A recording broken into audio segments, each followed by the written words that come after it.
Sehingga ketika orang itu memahami, tentu ada kajian, maka mereka akan paham. Itu ketika membahas tentang maulid tidak berbicara tentang hanya syahwat. Ya kan? Iya kan. Berbicara. Ini akhirnya baru ngobrol dong sama istrinya, kadang-kadang ribut Ustaz. Iya, serem kan makanya. Nah, kalau kita tetap bicara tentang kan judulnya apa? Syariat ya di mata umat. Nah, itulah tadi. Memandang syariat itu yang kebanyakan orang memandang ini ya kan, syariat itu suatu momok yang menakutkan, kita kikis. Izinin apa enggak? Nah itu bagusnya terang-terangan atau ngumpet-ngumpet Ustaz?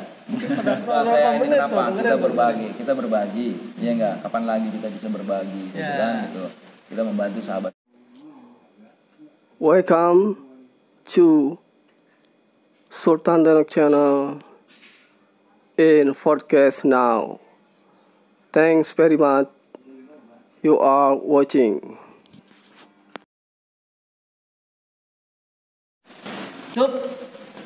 Assalamualaikum warahmatullahi wabarakatuh. Waalaikumsalam warahmatullahi wabarakatuh. Gimana Ustaz Nadi? Alhamdulillah. Alhamdulillah. Sehat? Alhamdulillah. Alhamdulillah. Masyaallah. Luar biasa nih. Tadi sempat Ustaz. Iya. Harusnya saya sampai sini itu pas sholat isya, berhubung tadi emang saya belum makan, makan dulu nggak apa-apa ya? Maafin ya. Kita santai aja. Maafin saya. Siap. Oke. Teman-teman di Sultan Danok Channel, selamat malam. Assalamualaikum warahmatullahi wabarakatuh. Selamat malam. Waalaikumsalam warahmatullahi wabarakatuh. Pertama mari kita panjang syukur kepada Allah Subhanahu wa taala. Alhamdulillah pada malam hari ini kembali kita melakukan podcast dengan tema yang pokoknya luar biasa. Apa nih temanya apa nih? Temanya ngomongin syariah, Ustaz. Syariah. Nggak masalah. Materi saya di sini memang banyak nih. Kalau bicara tentang syariah saya cari supaya agak sedikit nyambung gitu kan, kalau kita nyari-nyari kan. Ya maklum materi saya itu di luar kepala. Di luar kepala di sini. Enggak ada di dalam. Di dalam kepala. Jadi teman-teman perlu ketahui beliau nih Ustaz Mahdi Muhammad, alhamdulillah pemahamannya tentang materi pada malam hari tentang syariah luar biasa ya. Insya Allah mungkin banyak ilmu yang kita dapat dari beliau. Artinya di sini kita sama-sama belajar Ustaz ya. Benar nggak Ustaz? Saya belajar, Ustaz menyampaikan, dan teman-teman di rumah atau siapapun sambil juga kita belajar Ustaz ya. Belajar bareng lah istilahnya.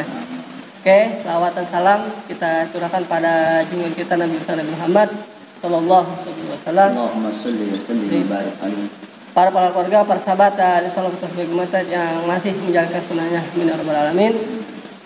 Baik, teman-teman sekalian, sebelum kita melangkah jauh, kita minta waktunya kurang dari 1 menit Ustaz, teman-teman, untuk pencet tombol subscribe Ustaz. Oh gitu ya. Kita nggak mulai dulu nih Ustaz nih, sebelum teman-teman pencet tombol subscribe Ustaz ya.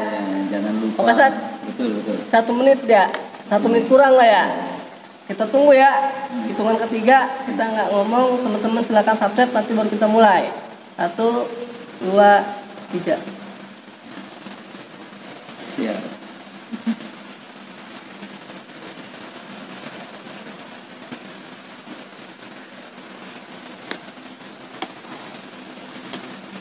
Yuk, udah kan, subscribe, mantap. Jadi subscribe dulu, baru biasa nonton. Gitu Ustaz. Oke teman-teman, langsung aja kita dengerin sedikit profil singkat dari Ustaz Mahdi Muhammad, seperti apa beliau, latar belakangnya seperti apa, terus mungkin atau pendidikannya. Yang terpenting beliau ini pengalaman teman-teman yang antum bisa sedikit sharing dikit ya. Salah. Pada Ustaz Mahdi waktu 4 dipersilakan untuk dari Bismillahirrahmanirrahim. A'udzubillahi minasyaitonirrajim. Assalamualaikum warahmatullahi wabarakatuh. Waalaikumsalam warahmatullahi wabarakatuh. Alhamdulillahilladzi arsala rasulahu bil huda wa dinil haqq liyudhhirahu 'ala dini kullihi wa kafa billahi shahida. Asyhadu an la ilaha illallah wa asyhadu anna Muhammadan abduhu wa rasuluh. Saudaraku Fahmi yang dimuliakan Allah Subhanahu wa taala. Subhanallah, dari jauh-jauh datang ke sini ya untuk bertemu, untuk berbagi gitu ya. Subhanallah. Dan sahabat-sahabatku, terutama sahabat hijrah. Ini saya juga punya komunitas hijrah ya. Oh, tuh ada.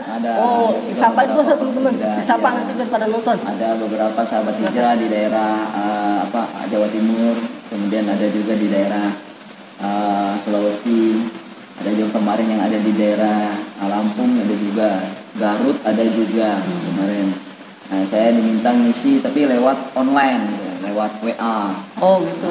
Jadi ya alhamdulillah saya bisa berusaha untuk bisa memberikan sajian untuk mereka, ya kan. Kita berbagi, sharing ya, insya Allah kita jangan sampai putus kepada siapapun kita berguru, kepada siapapun kita menjadikan sesuatu yang terbaik buat kita tetap belajar terus. Kenapa? Karena sama muslim itu kan harus wajib belajar, ya kan, wajib menuntut ilmu, wajib ngaji gitu kan.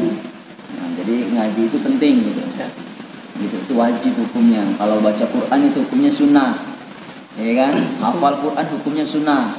Sunnah. Tapi kalau mengamalkan isi Quran, paham kemudian amalkan dalam kehidupan, itu wajib hukumnya. Nah, jadi jangan sampai kita tinggalkan yang wajib, kita menjalankan yang sunnah. Jangan sampai kita jalankan sholat tahajud, tapi sholat subuh enggak. Nah, ini yang harus diluruskan. Tadi bicara tentang masalah syariat ya. Nah, saya sedikit perkenalkan diri saya, di mana saya memang pengalaman saya itu lebih banyak di daerah Maluku ya. Ketika saya sudah selesai belajar, pendidikan saya sudah selesai, saya kemudian menimba ilmu juga di daerah Jakarta sini, terutama dengan sahabat-sahabat saya yang ada di daerah Bekasi, ya, Bekasi Timur itu, terutama di sahabat-sahabat di PTDI ya, Perguruan Tinggi Dakwah Islam. Itu juga saya banyak belajar dari mereka gitu ya. Gak mungkin ketika kita itu jadi seorang manusia kita nggak belajar kemudian tiba-tiba tahu gitu ya kan. Nah, itu sesuatu yang mustahil. Makanya kita lahir itu harus banyak belajar supaya kita banyak tahu, banyak pengalaman, banyak paham, ya kan. Ketika menjalankan aktivitas itu dengan pemahaman itu kita akan berjalan. Itu yang harus kita akui gitu ya. Nah, adapun pemahaman itu sendiri tergantung kemampuan. Ada yang cepat, ada yang bisa, ada yang lambat, ya kan. Nah, itu daya tangkapnya berbeda-beda kan, seperti itu. Nah, kalau saya ini memang agak sedikit harus banyak belajar, baru mulai saya berulang-ulang baru bisa gitu. Nah, ini bagian dari ini juga ya, suatu cara belajar, ini kan metode belajar atau kelemahan atau hanya kemampuan masing-masing kan beda-beda. Nah, ini kemampuan saya seperti itu. Nah, kemudian memang saya sudah banyak sekali beberapa tempat itu saya berbagi dengan sahabat-sahabat saya juga, terutama teman-teman yang ini juga yang ikut taklim juga. Alhamdulillah ada beberapa kantor juga, bahkan ada majelis taklim yang di Gunung Putri terutama itu ya. Di Gunung Putri juga mereka tuh rajin banget, sampai mereka ini sekarang sudah pada nikah. Oh, dari masih jomblo apa nikah? Oh, nikah. Makanya bagusnya begitu. Kalau orang itu harusnya ketika bangun tidur itu belajar dulu bagaimana bangun, belajar dulu bagaimana melangkah sesuai Islam, sesuai dengan syariat, sesuai dengan standar, sesuai dengan fitrah manusia. Kan begitu kan? Ya. Menurut fitrah manusia seperti apa ya? Seperti apa yang Allah katakan gitu. Iya kan gitu. Nah, makanya ketika kita tuh mau menjalankan langkah hidup kita, melangkahi kita, belajar dulu bagaimana langkah hidup itu. Sebelum kita nikah, kita belajar dulu bagaimana nanti kalau kita nikah itu sesuai dengan aturan dan standar tadi. Gitu. Itu harus begitu, harus dipahami. Begitu itu. Jadi ini pengalaman saya aja. Jadi kita berbagi dan masih banyak lagi karena kita nggak bisa diceritakan selama di sini. Ya. Kalau ente nyeritain itu masa nggak sudah. Nggak ada ujungnya ntar. Nggak habisnya. Jadi teman-teman tadilah sekilas saja. Insyaallah. Sekilas sedikit profil singkat dari Ustaz Madi Muhammad. Intinya beliau ini kalau bicara pengalaman banyak, itu dah. Ya kan? Insyaallah. Banyak, cukup banyak. Boleh teman-teman nanti dikirim di kolom komentar, Ustaz ya. Bisa tanya-tanya ya mengenai mungkin ada mau tanya apa ya. Sambil jalan nanti ada kolom komentar, nanti di bawah ditanya aja apa mau nanya apa. Tanya mau koreksi apa-apa, kita akan berbagi ya. Gitu. Ya. Intinya sebelum mereka lebih jauh ini teman-teman di sini kita sama-sama belajar, sama-sama mencari ilmu dan mudah-mudahan jadi barokah Ustaz ya. Insyaallah. Dunia hingga akhirat. Amin. Amin ya rabbal alamin. Ustaz, sama-sama Ustaz kayaknya udah harus masuk ke poin ini Ustaz. Iya. Sebelumnya ini mau tanya Ustaz. Antum yakin ya mau bahas materi ini? Yakin nggak kira-kira? Iya, ini kan materi yang antum bilang apa tadi? Judulnya apa tadi? Judulnya tentang syariat di mata umat. Oh, syariat di mata umat. Iya, saya kan tanya antum dulu nih. Antum yakin kan? Yakin nggak? Yakin. Wah, benar. Iya, kalau kita nggak yakin gimana syariat kita pahami. Betul. Oke, Ustaz. Jadi gini Ustaz, mungkin teman-teman juga atau siapapun banyak tanya Ustaz. Sebenarnya kalau kenapa sih Ustaz syariat itu sekarang tuh orang tuh kayak gimana gitu mandangnya gitu, loh kan tuh ya, gimana gitu. Nah itu gimana Ustaz? Iya, kalau kita berbicara tentang syariat itu dulu ya, dulu itu syariat Islam itu dianggap sesuatu momok yang menakutkan, itu ya. Memang serem dulu. Momok tuh kayak hantu. Woi, semacam itu. Jadi kalau bicara tentang syariat Islam serem nih, iya kan? Kayaknya nggak pantas dibahas di sini nih, ya kan gitu. Nah itu seperti itu. Tapi seiring dengan perkembangan dakwah, ya kan, para ulama, para ustadz, ya para kiai, ya kan, pesantren-pesantren yang menyampaikan tentang syariat itu apa, ya sebenarnya kedudukan, ya kan. Nah ini yang sehingga itu mulai tidak lagi dianggap sesuatu yang menakutkan. Cuma ada beberapa orang-orang yang masih ada, seperti kemarin kan kasusnya itu kan, Ade Armando dia bisa begitu ya. Bagaimana? Iya, dianggap bahwa syariat itu tidak perlu dijalankan gitu kan. Iya. Seperti itulah. Bagi kita, saya nggak terlalu banyak menanggapi hal itu ya kan, tetapi kita harus memahamkan umat supaya umat itu juga jangan sampai terbawa arus sehingga mereka tergiring terus akhirnya mereka tenggelam tanpa mereka sadar. Ini yang perlu, sehingga kita tuh perlu umat itu belajar, perlu umat itu kembali kepada Islamnya, kembali untuk mempelajari Islamnya, supaya apa? Mereka tidak ikutin arus, kemudian mereka tidak tenggelam, gitu. Iya kan? Seperti halnya kita itu belajar, nggak taunya salah dalam arah, gitu kan? Tidak kembali kepada sesuai fitrahnya. Akhirnya apa? Ketika mereka bikin ada soal, kemudian mereka jawab semuanya, ketika kumpulkan di guru semua, nggak taunya jawabannya tuh dia yakin benar, nggak taunya pas dilihat di guru ini kayak salah semua. Ya kan, sehingga nilainya pun akhirnya tidak sesuai dengan yang diharapkan. Nah itu yang penting, sehingga kita tuh perlu adanya kajian-kajian, pengkajiannya kan gitu. Kita berinteraksi ya kan. Sekarang ini lewat online biasanya kan itu juga termasuk ini. Tapi online itu harus ada interaksi supaya ada pertanyaan segala macam ya kan. Kalau lebih berkah lagi itu ketemu langsung, seperti ini kita ketemu langsung. Ketemu langsung ke gurunya tuh. Iya. Ya. Dua orang jangan lewat dia kayak gitu betul ya. 2 orang atau lebih itu kan, ketika berbicara tentang Islam itu sudah dianggap majelis gitu. Sehingga ketika ada berbicara 2 orang atau lebih mereka berkumpul kemudian berbicara tentang Islam, berbicara tentang agama, ya kan? Berbicara tentang hukum-hukum Islam di dalamnya. Ini Allah mengutus malaikat mengelilingi mereka. Menyebutkan namanya terus sebutin. Nah, ini begitu. Nah, sebaliknya ketika ada orang itu berkumpul ya kan, kemudian mereka tidak sedikit pun berbicara tentang agama. Tidak sedikit mereka berbicara tentang Islam. Ya kan? Ini kata Rasulullah, ini seperti tempat sampah. Gitu. Kenapa dibilang tempat sampah? Jadi yang datang itu bukan malaikat. Nah, itu siapa? Ya para jin nanti yang para setan gitu kan. Karena tempat sampah itu ya tempatnya para setan-setan itu. Kotor ya. Kotor. Makanya apalagi berbicara tentang hal-hal yang haram gitu kan. Nah, makanya ayolah kita coba segala persoalan itu jangan lupakan syariat. Syariat itu adalah sesuatu yang manusia itu tanpa dia akan tidak tahu bagaimana dia berjalan sesungguhnya. Gitu. Ketika ia melangkahi hidupnya dia harus tahu syariat. Bagaimana nih syariat-syariat yang harus dia lakukan ketika dia menjalankan aktivitas hidupnya. Itu penting gitu. Siap. Maka sekarang itu kenapa sih harus syariat yang keduanya? Iya.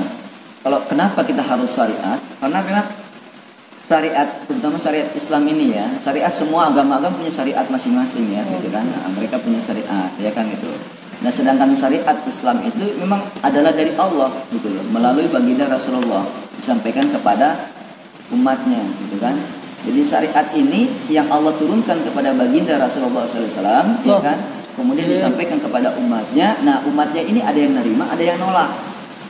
Jadi kalau misalnya nanti dengan begini ada pro kontra di komentar nggak masalah Ustaz? Iya, itu kan memang itu memang dari sananya begitu ya.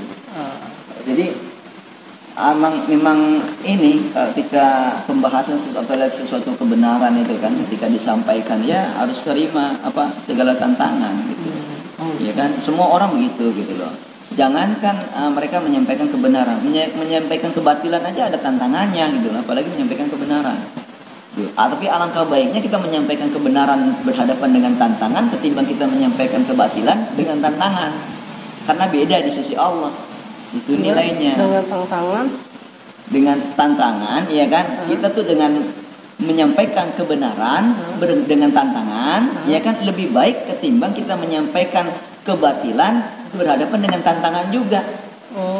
Kebenaran dengan tantangan kan nilainya di hadapan Allah lebih tinggi daripada bicara tentang kebatilan berhadapan juga dengan tantangan juga kan. Sama. Anda mau jalan sini, jalannya ya batu-batu juga. Jalan lewat sini juga jalan batu-batu. Anda jalan lewat kiri, batu-batu juga ketemu, ya kan? Kerikil juga ketemu, duri juga Anda ketemu. Ketika kalian berjalan di kanan juga Anda ketemu, sama. Ya kan? Kita menyampaikan dakwah kebenaran itu kita pasti berhadapan dengan segala macam resiko, ya kan gitu. Dan mereka juga orang-orang yang memusuhi Islam, yang tidak senang dengan Islam segala macam, mereka berhadapan dengan resiko juga. Sama kan? Jangan dikira bahwa orang yang mereka yang membuat kebatilan itu tidak ada resiko segala macam, berhadapan juga. Mereka capek, kita juga capek gitu, ya kan? Apakah mereka lebih capek? Lebih capek lagi mereka.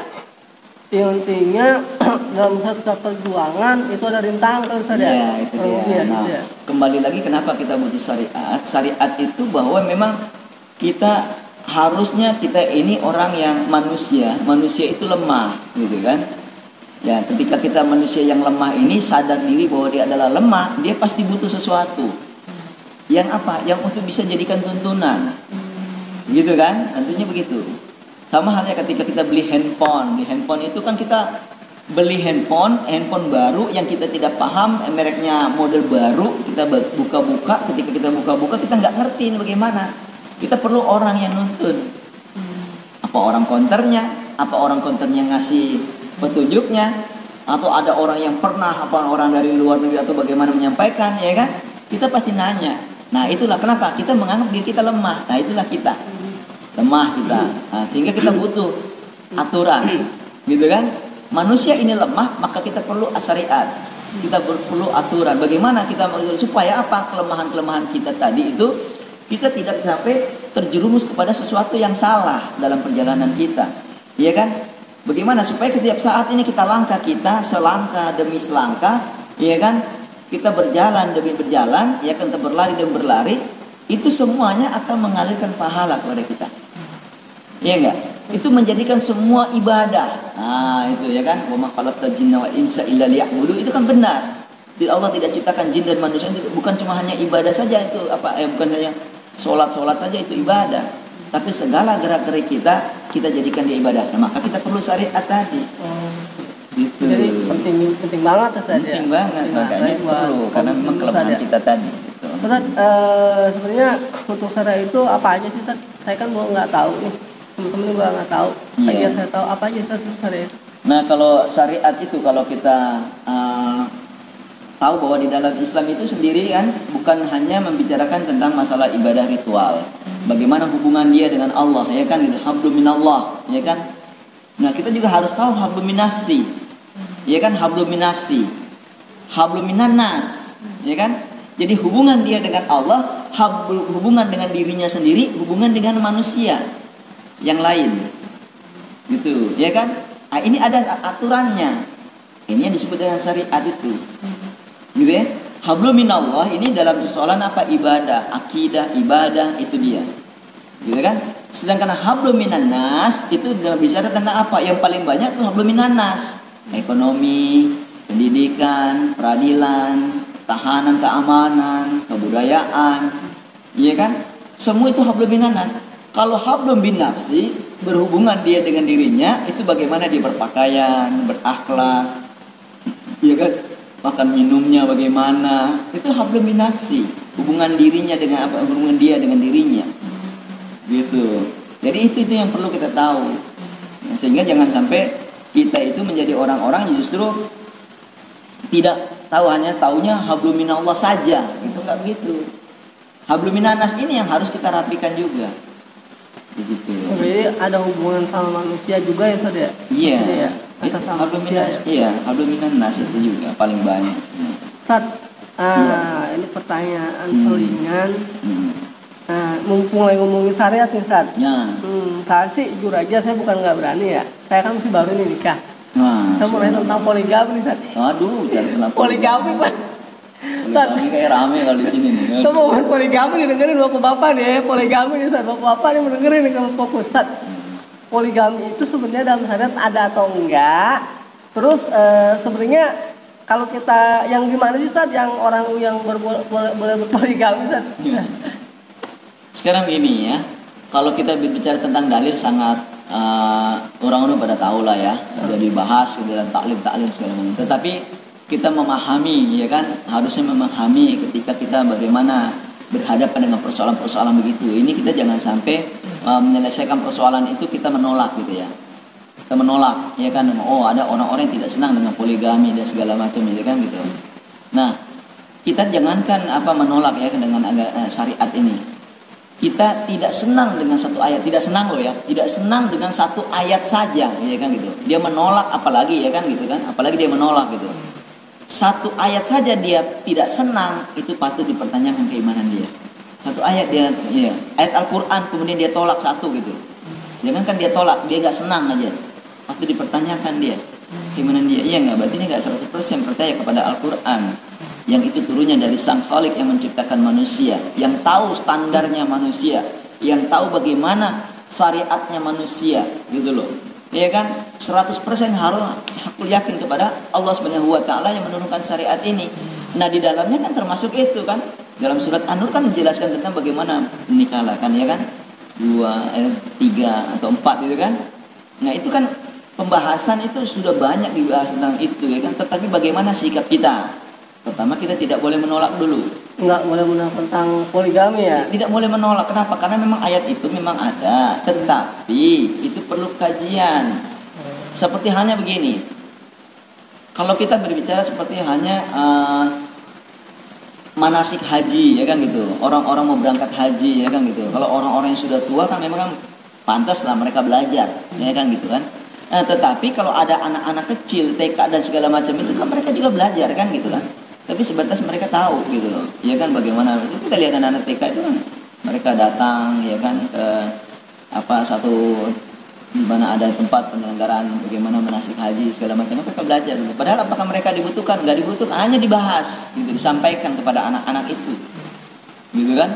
Tapi belum waktunya, kalau belum saatnya mungkin mereka nggak paham tentang itu, saja mereka dibikin girohnya lah seperti itu kan.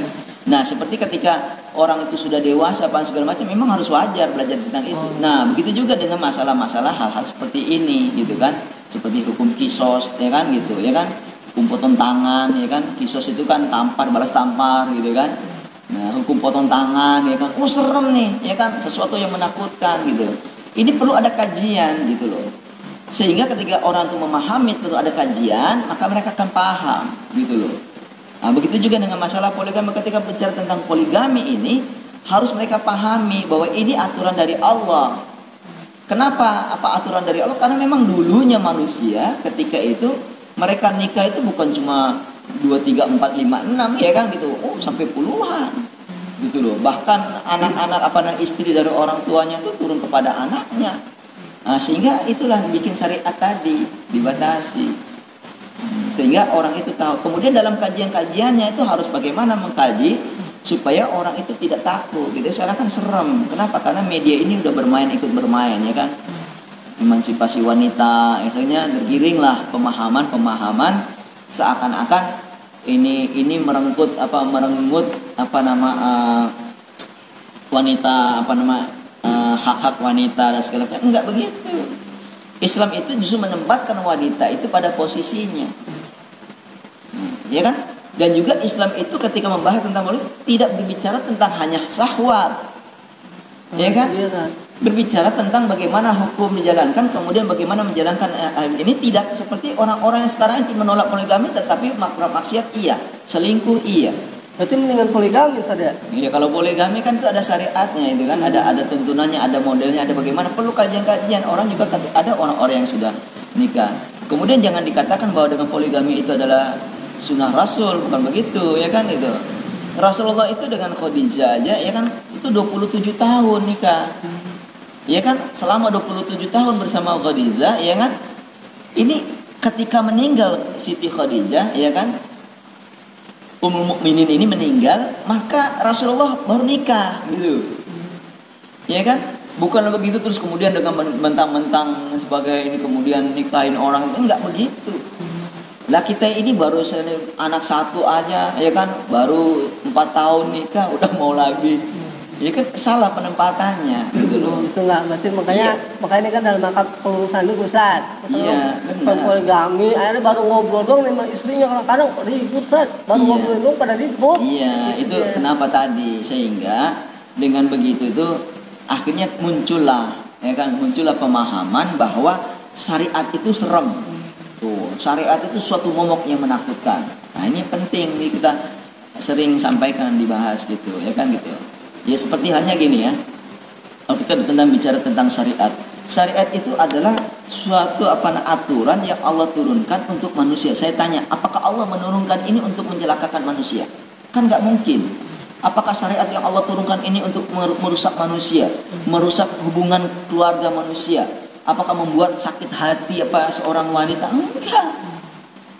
Syariat ketika Allah turunkan ini, semuanya itu Allah sudah ukur, sudah standarnya, fitrahnya manusia. Ya kan, mau nggak mau itu sesuatu yang baik, ya kan? Wa asa an takrahu syai'un wa huwa khairul lakum, ya kan gitu. Sesungguhnya sesuatu yang kamu anggap jelek itu, ya kan, satu buruk itu bisa jadi itu baik buat kamu, gitu. Wa asan tuhibbu syai'an, ya kan? Wa huwa khairul lakum. Dan boleh jadi kamu menganggap bahwa sesuatu yang anggap baik justru yang buruk, sarul lakum. Ya kan gitu. Bisa jadi itu jelek buat kamu, gitu kan. Ini yang menjadikan manusia itu paham, ya kan. Bahkan Allah Subhanahu wa taala menambahkan di dalam ayat itu, ya kan, di Al-Baqarah ayat 216 itu, wallahu Allahu a'lam, ya kan, wa antum la ta'lamun. Allah Maha tahu sedang kamu enggak tahu.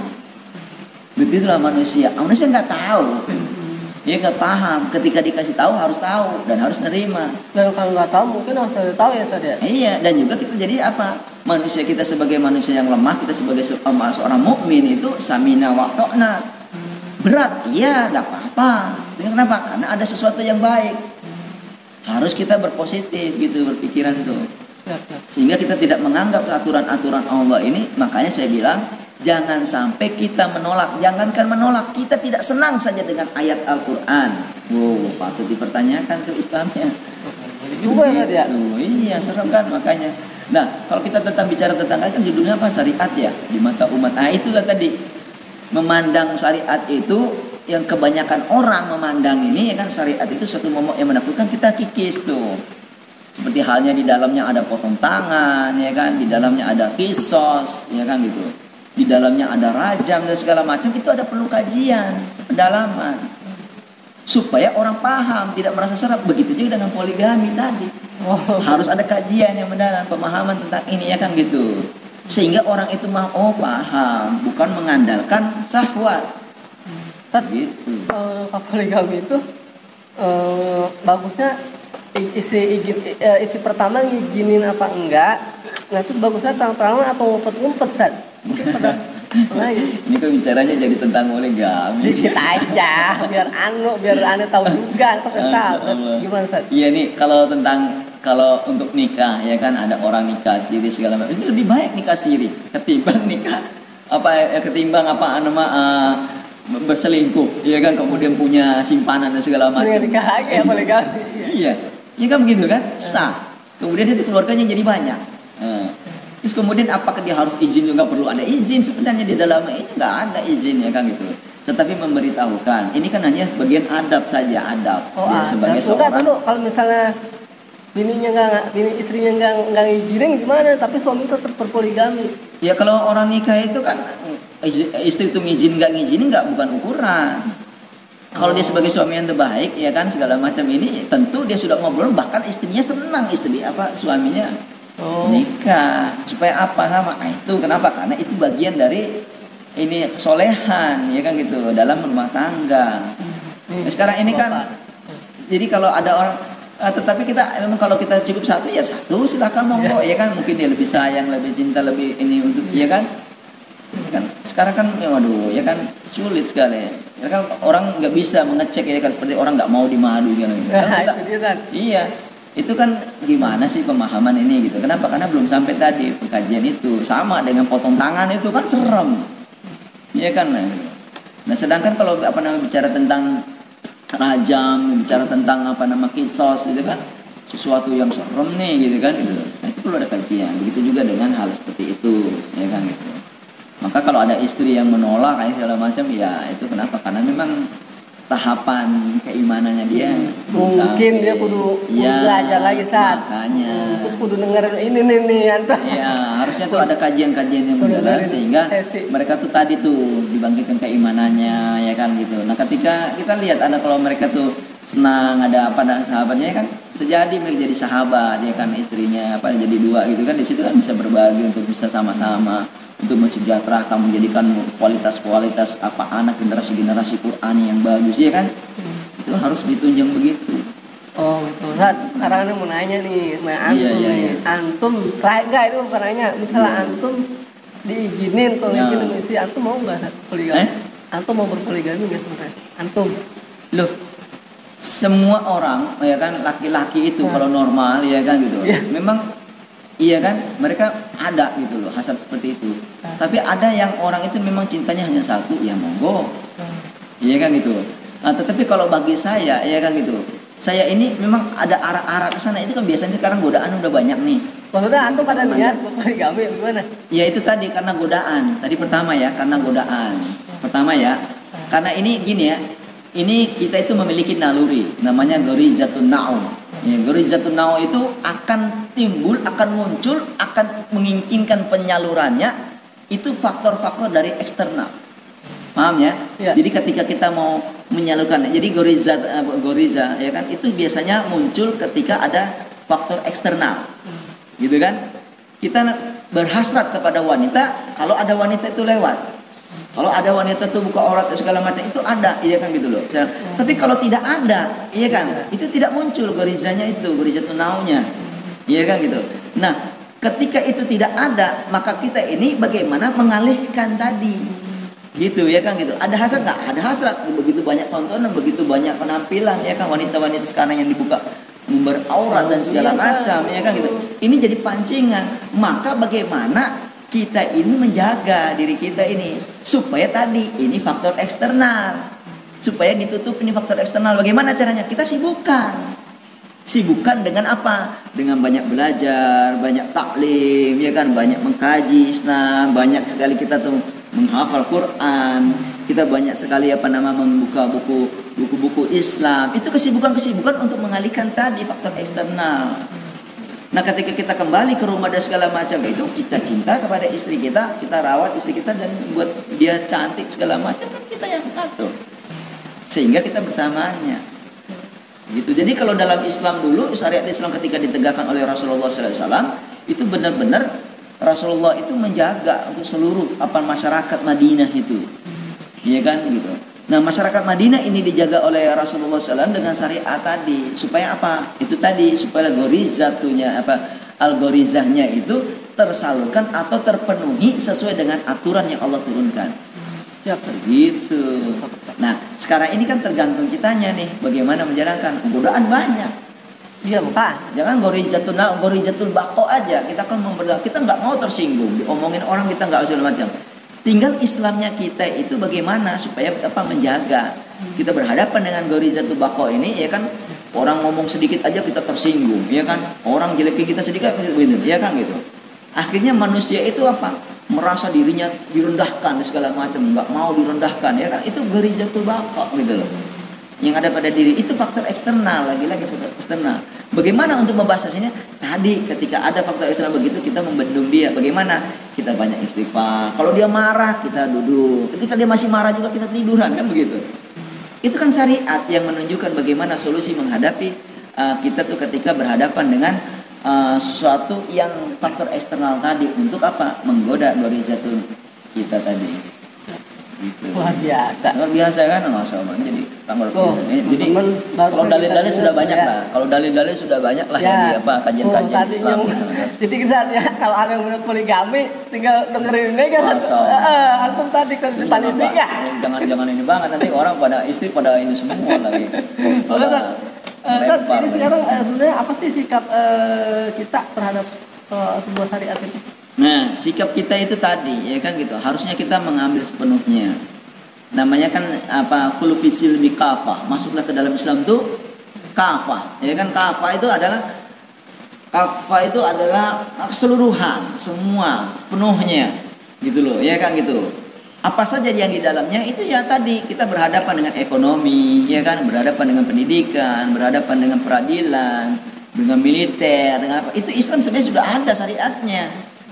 Gitu ya kan, sehingga kalau orang ini bagaimana kita berdagang, ya kan, gimana dia tuh melakukan transaksi jual beli, ya kan, syariat itu sudah menjelaskan bagaimana lo caranya, ya kan gitu, bagaimana lo menyelesaikan persoalan-persoalan ketika dalam dagangnya, bermuamalah dengan yang lain, ya kan, seperti itu, ya kan, itu ada syariat yang sudah ada, aturan yang sudah disampaikan oleh baginda Rasulullah dengan para sahabat untuk kita ambil, gitu ya. Jadi semua syariat itu dalam hal begitu peradilan juga, gitu kan. Rasulullah itu mengangkat Sa'id bin Qais. Ya, Sa'id bin Qais itu menjadi kepala surto. Surto itu polisian. Ya kan gitu. Itu dia keliling Madinah.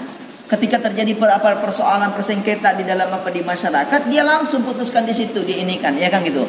Kalau ada sengketa tentang dia dengan penguasa, maka dia langsung ajak langsung ke peradilan mazalim. Gitu, mahkamah mazalim. Gitu kan? Nah, persoalan itulah, makanya itu semua persoalan ini semua digiring kepada Islam supaya Islam itu kafah tadi, ya kan gitu. Begitu juga dengan Abi Ramsah dan Rafidah.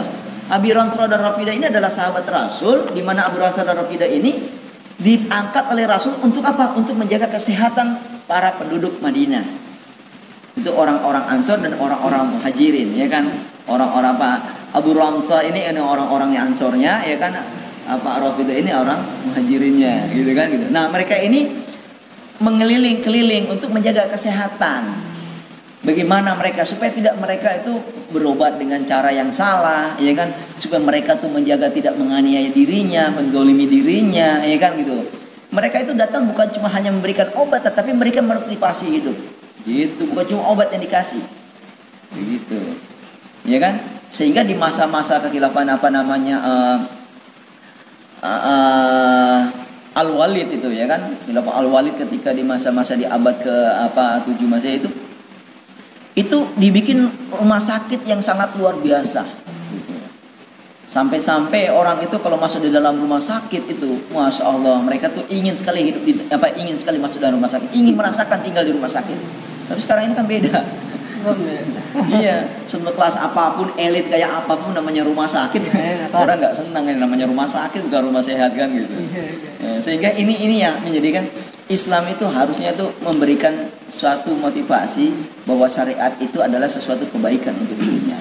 Begitu, seperti halnya Abdullah bin Rawaha. Abdullah bin Rawaha itu Rasulullah SAW angkat dia sebagai orang yang mengurusi ke tanah di Khaybar, pertanahan seluruhnya, gitu. Muhammad bin Maslama ini Rasulullah angkat sebagai kepala menteri perumahan. Jadi nggak ada masyarakat Madinah yang nggak punya rumah, harus gitu. Itu makanya saya bilang bahwa ketika syariat itu menjelaskan tentang menjadi syariat tentang peradilan, syariat tentang bagaimana jadi institusi, itu sudah disampaikan semua oleh baginda Rasul dengan para sahabat. Tinggal dia ngambil supaya menjalankan sesuai dengan aturan yang Allah turunkan. Gitu. Ustaz, implementasi syariah pada masa Nabi, masa Rasulullah tuh kayak gimana sih, Ustaz? Saya pengen tahu deh. Ya, seperti yang tadi saya ceritakan sebagian tadi, ya kan, begitu hebatnya Rasulullah SAW. Ya kan, sehingga Rasulullah pernah bersabda, ya kan, menjuluki Madinah ini sesuatu yang seperti tungku api, gitu kan. Al-Madinatul kalkir tanpi khobisiha wayan sitoyibiha, gitu. Jadi Madinah ini laksana tungku api, ya kan gitu. Untuk membakar membakar besi-besi yang karatan sehingga menjadi yang cemerlang. Ditempa dia menjadi sesuatu yang cemerlang. Nah, sesuatu yang baik, ya kan, yang bersih, yang mulia ini menjadi mulia dia, penuh dengan keagungan. Nah, itu Madinah tuh seperti tungku api, ya kan, membersihkan kotor-kotoran, ya kan, dan memuliakan kecemerlangannya, gitu, ya kan. Inilah laksana tungku api Madinah itu. Nah, begitu di jalan kenapa Rasulullah menjadikan Madinah seperti itu? Karena memang menjalankan syariat tadi. Dari mana syariat ini? Dari Allah, ya kan. Apa yang disampaikan Rasulullah itu pada intinya kan dari Allah juga. Nah, itu harus dijalankan dalam kehidupan. Harusnya kan begitu, supaya benar-benar dijalankan. Nah, ini di masa Rasulullah SAW itu memang syariat itu benar-benar dijalankan. Di situ ada, ya kan, di situ ada masyarakatnya, ya kan, ada wilayahnya Madinah, ya kan. Kemudian ada lagi warga negaranya. Warga negaranya itu apa? Warga negaranya itu apa? Ada Nasrani, ada Islam, ada Nasrani, ada Yahudi, ada Majusi. Itu ada orang-orang beragama lain ada di situ semua, ya kan? Ada undang-undangnya, ada hukumnya. Nah, itu dia. Jadi memang berdirilah Madinah yang dikatakan tadi bahwa Madinah, sehingga Madinah itu dianggap sebagai suatu cahaya. Ya kan gitu. Al-Munawwarah, ya kan gitu. Nah, ini dijalankan begitu ya. Dan kalau memang bahas tentang menjalankan bagaimana pelaksanaan segala macam, dia banyak cerita tentang Sirah Nabawi, ya kan, sangat ada Sirah Nabawi. Sirah Nabawi ya. Iya, harus baca itu, suatu kewajiban yang kita juga gitu, untuk kita tahu syariat, kita paham gitu. Karena itu dalamnya ada hukum gitu kan. Gitu. Kalau relevansi syariah di masa kini apa gimana Tat itu? Iya. Kita di masa ini itu kita tidak boleh menolak gitu ya kan. Iya.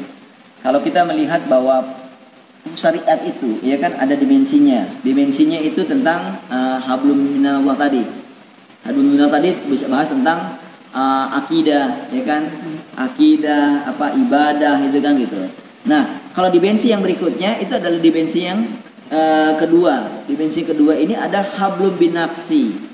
Hubungan manusia dengan dirinya, makanannya, pakaiannya, akhlak, dan segalanya itu dalam dirinya itu bagaimana itu. Ini kan dibahas dalam Al-Quran itu cuma sedikit kan.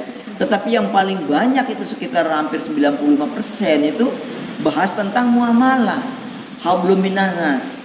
Hablum minanas ini bicara tentang peradilan, bicara tentang ekonomi, bicara tentang pergaulan, bicara tentang militer, tentang itu banyak semua dibahas di situ gitu loh. Nah, hablum minanas ini maka banyak begitu harusnya. Tetapi di saat ini, ya tadi kan pendapat saat ini, ya enggak? Itu malah dihilangkan, ya kan gitu, ya kan? Nah, justru ketika dihilangkan ini, apakah kita ngambil sebagian, kita harus sebagian? Ya kan? Nah, sedangkan begini, kalau dianggap bahwa syariat itu adalah sesuatu yang serem, yang sangat menakutkan tadi kan gitu, seperti hukum kisos gitu. Kisos itu kan tampar dibalas tampar, ya kan gitu. Cubit dibalas cubit, ya kan, bunuh dibalas bunuh, ya kan gitu kan. Oh, ini serem nih, nggak bisa berlaku udah dihukum ini. Ini untung dari Allah, bukan saya, bukan Rasulullah yang buat, bukan, dari Allah turunkan untuk manusia. Itu di dalamnya ada kehidupan, iya kan gitu. Nah, disinilah bahwa ketika diterapkannya hukum itu untuk apa? Untuk keselamatan manusia, gitu kan? Sehingga ketika diterapkannya hukum, ya kan, seperti kita lihat ada ayat, ya ayyuhalladzina amanu kutiba alaikumusiyam, ya kan, hai orang-orang yang beriman diwajibkan atas kamu berpuasa, ya kan. Tapi di ayat yang sebelumnya, ya kan, 173 itu Al-Baqarah, tadi kan 183 itu ya ayyuhalladzina amanu kutiba alaikumus qisas. Sama, kalau kita ayat itu kita dempetkan begitu seperti cermin gitu ya kan, sama semuanya tuh. Harokatnya semua hijaiyahnya semua sama semuanya gitu kan gitu, huruf-hurufnya sama. Nah, ujungnya saja beda. Gitu. Tetapi dalam pelaksanaan saat ini kan beda-beda. Ya kan? Ketika siang mungkin menjelang puasa, ya kan gitu. Masya Allah, pernah-pernah ketaatan mulai dibikin ininya. Tetapi berbicara tentang ayat yang sama tadi, yang mirip, ujungnya doang beda, pelaksanaannya beda. Itu tadi pemahaman yang tidak sampai, akhirnya menganggapnya serem segala macam. Nah, ini kita luruskan supaya orang tidak menganggap syariat itu serem. Nah, itu yang penting itu ya. Jadi pemahaman sekarang dan bagaimana untuk luruskan di masa saat ini ayo kita berbagi, berdakwah bersama, menyampaikan kepada umat bahwa syariat Islam itu dari Allah, bukan dari Rasulullah, ya kan? Disampaikan apa Allah, ya kan, kemudian disampaikan kepada malaikat Jibril, kemudian disampaikan kepada Rasulullah sampaikan kepada umatnya. Gitu. Apa yang dilakukan Rasulullah ini pada intinya dari Allah. Maka itu kita ambil sebagai apa? Sesuatu yang harus kita taati. Supaya apa? Hidup kita menjadi manusia yang benar-benar manusia. Gitu. Yang ini yang salah dalam pemahaman. Sekarang kan diserem-seremin gitu. Wah, apa nanti serem potong tangan, serem apa nama Yesus gitu kan. Nah, ini yang salah paham. Seperti saya contohkan ya. Potong tangan perlu ada kajian. Nggak sembarangan, ya kan? Bahkan memang Rasulullah SAW itu menyampaikan bahwa andaikan saja anakku Fatimah dia mencuri, aku akan potong tangannya. Ini kan berarti kan potong tangan itu Masya Allah memang ini diberlakukan gitu loh kan, harus ini jalankan gitu. Untuk apa? Untuk supaya tadi, karena ada dua yang ada yang untuk bikin jerak dan juga ada untuk menakuti, untuk apa tidak boleh terjadi lagi gitu, ya kan gitu. Dan jawahir dari Jawa biarin gitu kan. Nah, ketika dipotong tangan kita sembarangan, ada ukurannya, makanya perlu ada kajian kan. Bagaimana nih Islam itu menjalankan hukum potong tangan? Harus ada kajian. Kajiannya apa? Seperti potong tangan itu harus sampai kadarnya. Kadarnya berapa? 85 gram emas. 4/4 gram emas. 4/4 gram emas itu berapa? 1 gramnya sekarang berapa emas itu kan? Umpama 500 umpama 500 sampai sekarang 700 ya. Kalau dikali 4 aja, ya kan gitu. Dikali 4 aja, 4 itu 22,8 juta itu, tambah seperempat gitu kan. 3 juta lah.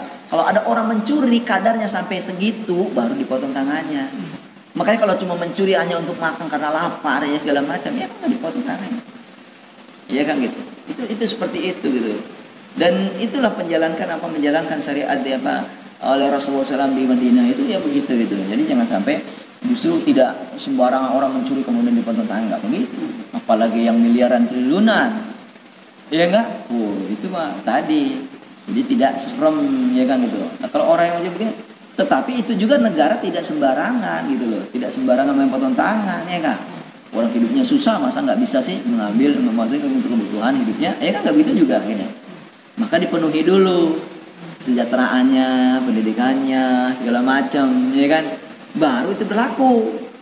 Supaya kenapa? Ketika sudah semuanya sejahtera segala macam, ya enggak? Makan sudah enak, tenang, segala macam, kebutuhannya sudah tercukupi, kesehatan juga terjaga, pendidikan juga gampang, dan segala macam. Terus mau mencuri juga, terlaluan nggak kira-kira? Nggak antum? Terlaluan. Ya enggak, maka dipotong tangan. Nggak sembarangan orang potong tangan itu, ya kan gitu, hukum Islam itu. Jadi jangan sampai dianggap serem. Begitu juga dengan tadi cambuk, begitu juga dengan kisos, ya enggak gitu. Begitu juga dengan rajam. Itu semua ada pembahasan. Seperti halnya dengan poligami tadi. Ada lagi dan berarti nanti bedah poligami doang boleh. Khusus poligami aja itu, ya kan gitu. Waduh, kita juga serem-serem juga itu kalau itu. Bisa banyak yang komplain, bisa banyak komennya ini. Karena kayak saya dan teman-teman udah cukup banyak kita dapat wawasan dari antum. Apa antum masih berbagi? Berbagi, kita sama-sama berbagi ya, pengalaman lah. Kalau dalil-dalil segala macam banyak lah dibahas di kajian-kajian ini, ya kan. Udah rujukannya sangat luar biasa. Kita bicara begini kan, fikroh kita, pemikiran kita itu perlu kita refresh gitu, supaya ketika pembahasan sesuatu itu dipahami, ya kan, bukan hanya sekadar sesuatu yang cuma hanya bingkai, tetapi kita harus pahami gitu, dan kita ngerti, kemudian kita jalankan. Dan kemudian bagaimana setelahnya? Berubah. Innallaha la yughayyiru ma biqaumin hatta yughayyiru ma bi anfusihim. Ya kan? Allah tidak akan merubah keadaan seorang, ya kan? Kaumnya itu tidak akan Allah rubah sebelum dia merubah pemahaman. Mahfum pemahaman. Dirubah. Harus berubah, Sat. Jadi kalau bangun subuhnya kesiangan, gimana, Sat? Saya sholat pas. Aduh. Gimana? Mau. Makanya anak-anak mudanya sekarang itu, ya kan? Subuh aja, ya kan, nggak bisa dia dirikan. Bagaimana dia mendirikan rumah tangga, coba, ya kan? Itu masih dibangunin kepala. Tetapi itu begini, faktor biasaan. Biasaan. Kalau orang tuh biasa bangun jam 4, ya kan gitu kan, pasti dia akan terbiasa bangun jam itu. Jam berapapun dia tidur malamnya, pasti jam segitu dia bangun. Entah dia bangunnya mengigo atau segala macam kayak ini kan, dia pasti bangun. Karena kebiasaan. Jadi tadi dibiasain kan, ya? Dibiasain. Karena semua itu kan habit, ya kan, kebiasaan itu penting gitu, supaya untuk tadi keistiqomahan kita tetap terjaga gitu. Apalagi orang udah biasa sholat tahajud, masya Allah ya kan, ada sahabat saya itu sholat tahajud kalau udah manggil di WA itu kan, ayo bangun sholat tahajud, ya kan nggak apa-apa gitu loh, jangan kita seujun dulu gitu. Masalahnya Iya, gitu. pasti buka jam 8 pagi. Aduh, ini sholat subuh apa sholat duha? Aduh. Bukan loh, itu baca WA tahajud jam 8 pagi. Gitu. Oh iya, balasnya jam 8. Iya, karena baru diaktifin nih pulsanya, Iya, baru iya. diaktifin paketnya. Iya kan begitulah tergantung ya kan. Artinya pelan-pelan bisa ya. Iya, pelan-pelan kita biasakan itu. Kalau nggak kita biasakan, kayak tetangga saya tuh, kalau tiap pagi itu pasti dia nyapu, iya kan gitu. Tiap pagi dia nyapu, iya kan gitu. Dia pokoknya kalau kita pagi-pagi dengar dia nyapu pagi subuh ya kan, udah selesai subuh dia nyapu gitu loh. Biasa. Karena biasa, gitu loh. Kayaknya itu udah bersih dah kayaknya dia. Kita udah bersihin kemarin, masa dia sapu lagi? Karena kebiasaan tadi. Biasa tuh paham Iya, ya, tadi. iya makanya kan saya bilang itu karena kebiasaan, Iya. gitu loh. Dan kebiasaan itu akan menjadi akhir kehidupan kita. Paham gak itu? Waduh. Iya, karena kebiasaan itu akan menjadi akhir kita. Orang kalau biasa ngaji meninggalnya akan ngaji. Orang kalau biasanya main catur terus ya kan gak berhenti, meninggalnya akan main catur. Orang kalau biasanya tuh ngapain ngomong, orang matinya terus begitu. Maka kita faktor biasakan, gitu, dibiasakan, gitu. Orang tuh sholat gitu kan, gitu. Nanti meninggalnya dalam keadaan sholat. Kita makanya dibiasakan gitu loh, ya kan gitu. Ini kan memang kebanyakan begitu, gitu loh maksudnya. Makanya coba biasakan untuk apa, senang gitu lah. Apalagi kalau orang yang sukanya jalan-jalan, pergi kemana-mana, matinya dalam keadaan jalan-jalan juga. Ada orang ngurusin hewan, terus matinya ngurusin hewan. Bahkan kena hewan sendiri matinya kan begitu. Tapi nggak selalu ya saat. Nggak selalu, makanya kebiasaan itu penting gitu loh. Ya kan gitu. Kebiasaan itu penting supaya kita kan ya kan, Allahumma hawin alaina fi sakratil maut. Ya kan kita minta gitu. Ya kan? Dalam doa selama kan begitu. Allahumma hawin alaina fi sakratil maut. Kita minta supaya kita tuh dicabut nyawa kita sakratul maut kita tuh dalam keadaan indah gitu. Ya kan, dalam keadaan yang baik. Itu yang penting. Makanya kita minta begitu tetapi dalam pelaksanaannya beda. Ini yang salah. Makanya coba kita belajar. Semua orang itu semua itu kan harus proses belajar. Ketika belajar maka dia akan bisa. Oke, siap. Oke, teman-teman kita dengarkan satu kalimat terakhir Subhanallah. closing seremonial. Iya. Kalimat penutup dari Ustadz Mahdi. Iya. Monggo Ustadz, 1 menit Ustadz. Baik ya, ikhwan fillah yang dimuliakan Allah, ya kan, ikhwan yang dimuliakan Allah Subhanahu wa taala, di mana kita memahami bahwa syariat itu ada sesuatu yang baik, ya kan, di hadapan kita sebagai manusia, ya kan, itu adalah intinya dari Allah Subhanahu wa taala. Jadi jangan sampai kita takut, jangan sampai kita merasa benci, ya kan, apalagi menolak, benci nggak boleh, ya kan gitu. Maka syariat Islam, syariat Allah itu harus kita jadikan itu adalah hukum kita. Adapun kemampu dan tidaknya kita, ya kan, jadikan jangan itu jadi suatu penolakan, gitu kan. Biasanya orang malas, biasanya orang lemah, biasanya orang itu. Terus kemudian dengan begitu dia mulai menjelek-jelekan, ya kan, karena dia membenar-benarkan dirinya, nggak boleh, jangan, karena kelemahan manusia kita tahu lah, wajar, ya kan. Kita punya kelemahan gitu. Makanya kelemahan ini bisa nggak kita jadikan dia itu tajam pisau, bisa gitu. Karena mungkin kita punya pisaunya ini karatan, kita mungkin nggak pernah asah dia. Maka asah dia, ketika sudah kita asah, maka dia akan bisa tajam, bisa memutus persoalan-persoalan tadi. Gitu, supaya kita terbiasa. Nah, kemudian yang terakhir, bahwa memang Allah Subhanahu wa taala menurunkan syariat ini memang adalah untuk manusia, agar manusia itu menjalankan hidupnya ini secara fitrah. Dan nanti ketika kembali kepada Allah, dia pun dalam keadaan suci juga, bersih juga, gitu ya. Banyak sekali problem kita sudahlah kita tuh berhadapan dengan godaan dari setan, dari jin, dari golongan setan, ya kan, jin dari golongan setan, setan dari golongan jin, gitu kan. Ada pembahasan nanti khusus tentang setan nanti kapan-kapan ya.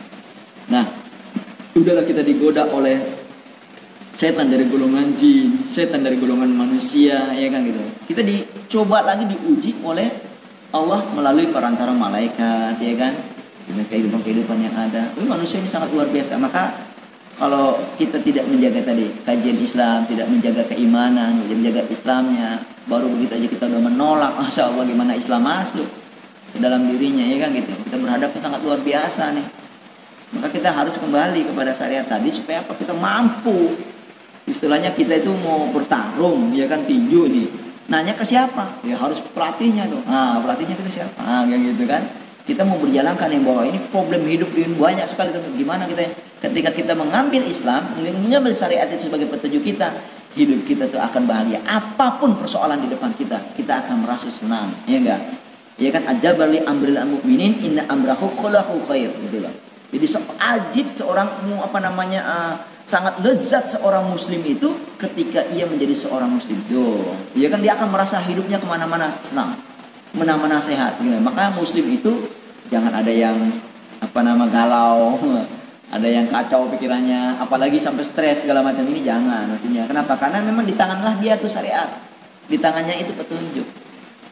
Nah, gitu ya. Ini yang bisa saya sampaikan. Mudah-mudahan bisa bermanfaat, kita berbagi. Al-Faqih juga banyak masih belajar, makanya ayo silakan, saya juga siap menerima apa-apa dari antum sekalian, dan insya Allah ini menjadikan satu pelajaran buat kita. Amin.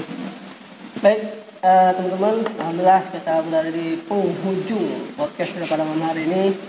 Terima kasih Ustaz Mahdi Muhammad yang telah memberikan banyak ilmu yang saya dapat dan teman-teman dapat. Kalau memang ada yang bertanya atau gimana bisa dikirim ke kolom komentar ya di sini. Dan terakhir Ustaz, teman-teman mesti ngapain nih Ustaz? Kalau udah nonton begini, harus ngapain dulu nih weekend? Ya, kita berbagi. Ya, pertama berbagi, ya kan? Ya, sedikit banyaknya kita ilmu, walaupun satu ayat, walaupun sepotong ilmu ini sesuatu berarti. Mudah-mudahan sepotong ilmu itu jadi wasilah, jadi jembatan kita. Mungkin dengan itu, karena mungkin wasilahnya kita berbagi, ada pahala buat kita, atau ada sesuatu yang mengalir tanpa kita sadari, mengalir pahala pada kita karena ada kebaikan yang kita berikan, manfaatnya. Nah, kemudian lagi jangan lupa, ya kan, kita bantu subscribe. Kan gampang banget ya. Saya mas ketemu teman-teman subscribe tuh sangat gampang, nggak diminta biaya, nggak ya Pak, ya kan? Tekan ada? Iya, subscribe-nya kita. Iya kan, like dan subscribe itu sangat gampang. Saya tuh kalau nonton, kalau ada teman-teman itu pakai assalamualaikum warahmatullahi wabarakatuh, bro, segala macam, ini langsung like, langsung padahal subscribe. Itu belum nonton ada, baru mulai ya, baru udah saya ini menit kenapa kita berbagi, iya enggak? Kapan lagi kita bisa berbagi, gitu kan? Gitu. Kita membantu sahabat-sahabat kita, siapapun dia, sesama muslim. Kalau dia memang itu langsung dia menyampaikan, oh ayo kita subscribe, like, subscribe itu, waduh saya senang banget. Apalagi kalau saya udah nonton bagus ya kan. Tapi kalau udah ke ujung-ujungnya untuk mengarah kepada sesuatu yang udah saya tarik itu nanti kan gampang, tinggal cabut like-nya jadi dislike, ya kan. Jadi yang setuju sama beliau jempol begini, Ustaz. Yang enggak setuju jempol begini. Udah kan? Gitu. Ya, kita berbagi nggak apa-apa. Yeah. Jempol begini nggak masalah, jempol doang nggak masalah. Tapi di hadapan Allah jempol ini jadi masalah. Dapat. Oke, jangan lupa ya, bantu subscribe, semoga bermanfaat. Terima kasih banyak semua yang udah menyaksikan. Semoga saya sih alhamdulillah nambah ilmu nih Ustaz. Terima kasih banyak sudah nambah ilmu. Teman-teman juga nambah ilmu. Semoga di lain kesempatan kita ada waktu lagi Ustaz ya. Next ke depan kita kembali sama Ustaz Mahdi lagi. Iya, insyaallah. Itu aja Ustaz dari saya. Terima kasih banyak teman-teman yang menyaksikan. Semoga sukses selalu. Salam super Ustaz. Tetap semangat. Sehat walafiat. Assalamualaikum warahmatullahi wabarakatuh. Waalaikumsalam warahmatullahi wabarakatuh. Thanks very much. You are watching podcast in Sultan Enoch channel, and don't forget subscribe, like, share, and comment. Thanks very much.